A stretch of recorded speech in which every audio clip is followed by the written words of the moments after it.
koordinasikan dengan dinas kebersihan, dengan Bapak Bupati, Bapak Wakil Bupati, dan Pak Sekda.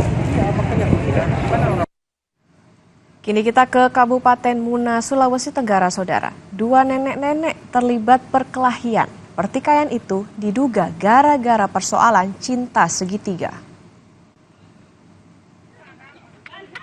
Terekam video amatir warga, dua nenek-nenek berkelahi di tengah pasar di Desa Masalili, Kabupaten Muna, Sulawesi Tenggara. Sejumlah warga berusaha melerai pertikaian keduanya. Usut punya usut, pertengkaran itu dipicu oleh masalah asmara.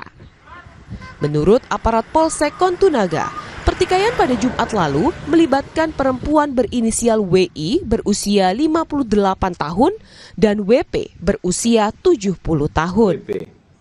Motif perkelahian kedua perempuan tersebut adalah terkait kecemburuan atau masalah asmara, yang mana suami sah dari saudari WP, yakni saudara LO, berjanji akan menikahi saudari WP, namun sampai saat ini belum juga direalisasikan. Sudah terjadi mediasi antar keduanya. Permasalahan diselesaikan secara kekeluargaan dan tidak ada saling lapor antar kedua belah pihak. Devriat Nondeke, Kompas TV, Muna, Sulawesi Tenggara.